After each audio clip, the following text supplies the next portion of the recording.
Troisième point, suite du discours du pape au symposium sur la théologie fondamentale du sacerdoce, la proximité entre prêtres. C'est la troisième proximité. Proximité à Dieu, proximité aux évêques, proximité aux prêtres. C'est justement à partir de la communion avec l'évêque que s'ouvre la troisième proximité qui est celle de la fraternité. Jésus se manifeste là où se trouvent des frères disposés à s'aimer. Là où 2 ou 3 sont réunis en mon nom, je me trouve au milieu d'eux. Cette fraternité, comme l'obéissance, ne peut pas être une imposition morale extérieure à nous.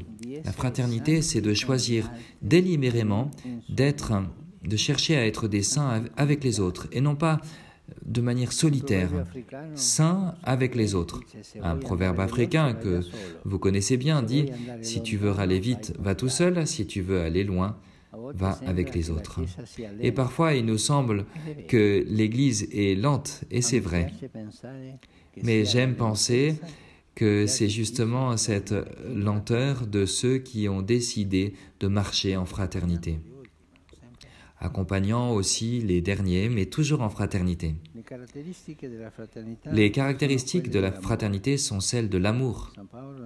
Saint Paul, dans la première lettre aux Corinthiens, nous a laissé une carte claire de l'amour et d'une certaine manière, il nous a indiqué à quoi devrait tendre la fraternité.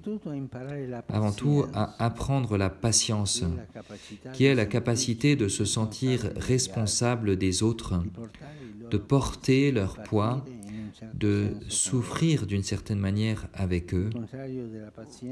Le contraire de la patience, c'est l'indifférence. La distance que nous construisons d'avec les autres pour ne pas nous sentir engagés dans leur vie. Et pour de nombreux prêtres, le drame de la solitude se consume. Dans de nombreux presbytères se consume le drame de la solitude, de se sentir seul. Ils ne se sentent pas dignes de patience, de considération. Et il semble que vient le jugement, non pas le bien, non pas la bienveillance, la bonté. L'autre est incapable de se réjouir du bien de ce qui nous arrive dans notre vie, et moi aussi je suis incapable de me réjouir quand je vois le bien dans la vie des autres. Cette incapacité de me réjouir du bien des autres, de l'autre, c'est l'envie, la jalousie. Et je voudrais le souligner. Combien nous tourmente dans nos ambiances cette peine dans la pédagogie de l'amour qui n'est pas simplement un péché à confesser. Le péché, c'est la dernière chose, mais l'attitude, c'est cette jalousie. Et la jalousie est tellement présente dans les communautés sacerdotales.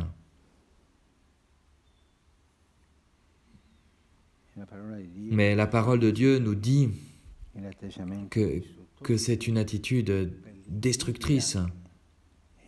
Par la jalousie du diable est entré le péché dans le monde, nous dit la sagesse. C'est la porte pour la destruction. Et il nous faut parler clairement sur ce sujet, car dans nos presbytères, il y a de la jalousie. Pas tous sont jaloux, non. Mais il y a la tentation de la jalousie à portée de main. Soyons-y attentifs. Et de la jalousie viennent les rumeurs.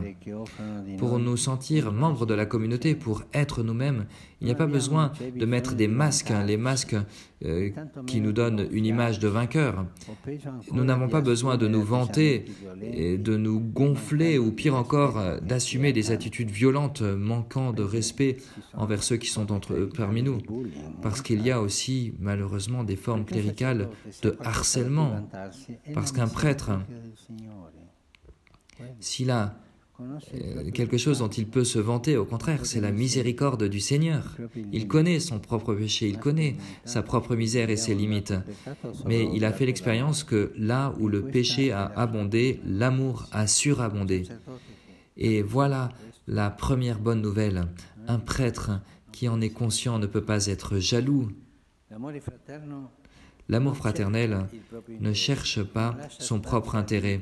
Il ne donne pas de place à la colère, au ressentiment, comme si le frère à côté de moi m'avait d'une manière ou d'une autre dépouillé de quelque chose.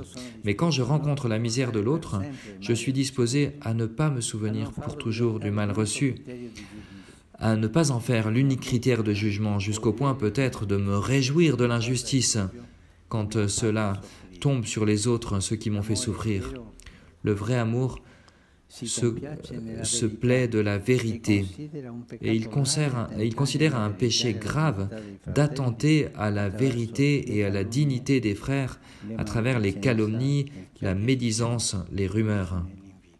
L'origine, c'est la jalousie. Et si cela nous arrive, même les calomnies, pour arriver à un poste, cela est très triste. Quand nous demandons d'ici de Rome des informations pour nommer évêque quelqu'un, souvent ce que nous recevons, ce sont des informations rendues ou infectées par la jalousie. Et c'est la maladie de nos presbytères. Vous êtes parmi vous, il y a de nombreux formateurs dans les séminaires. Tenez-en compte, s'il vous plaît.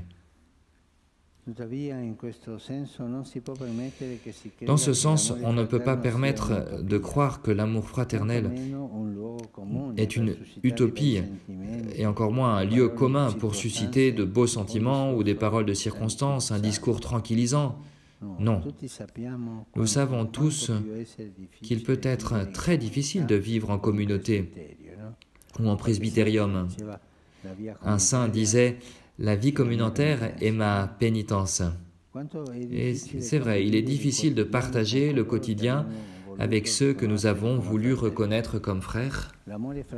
L'amour fraternel, si nous ne voulons pas l'édulcorer, l'accommoder, le diminuer, est la grande prophétie dans cette société du déchet que nous sommes appelés à vivre. La grande prophétie. J'aime penser à l'amour fraternel comme un gymnase de l'esprit, où jour après jour, nous nous confrontons à nous-mêmes et nous avons le thermomètre de notre vie spirituelle. Aujourd'hui, la prophétie de la fraternité demeure vivante et a besoin d'annonciateurs, a besoin de personnes qui, conscientes de leurs propres limites et des difficultés qui se présentent, se laissent toucher, interpeller et déranger par les paroles du Seigneur. De cela, tous sauront que vous êtes mes disciples si vous vous aimez les uns les autres. L'amour fraternel pour les prêtres ne reste pas renfermé dans un petit groupe, mais se décline en charité pastorale, qui pousse à le vivre concrètement dans la mission. Nous pouvons dire que nous aimons si nous apprenons à le décliner de la manière décrite par saint Paul, et seul celui qui cherche d'aimer, qui cherche à aimer est sûr. Celui qui vit le syndrome de Caïn dans la conviction qu'il ne peut pas aimer parce qu'il n'a pas été aimé, valorisé et suffisamment considéré, celui-là, à la fin, vit toujours comme un rôdeur, sans jamais se sentir à la maison. Et pour cette raison, il est plus exposé au mal, à se faire du mal à lui-même et à faire du mal. Voilà pourquoi l'amour entre les prêtres a une fonction de gardien, de se garder mutuellement. Je vais jusqu'à dire que là où fonctionne la fraternité sacerdotale, la proximité entre les prêtres, il y a de vrais liens. Là où il y a de vrais liens, de vraie amitié, là, il est aussi possible de vivre avec plus de sérénité le choix du célibat.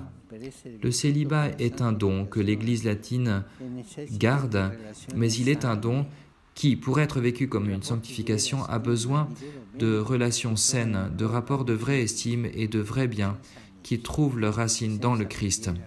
Sans amis et sans prière, le célibat peut devenir un poids insupportable et un contre-témoignage à la beauté même du sacerdoce. Fin de la 3e partie.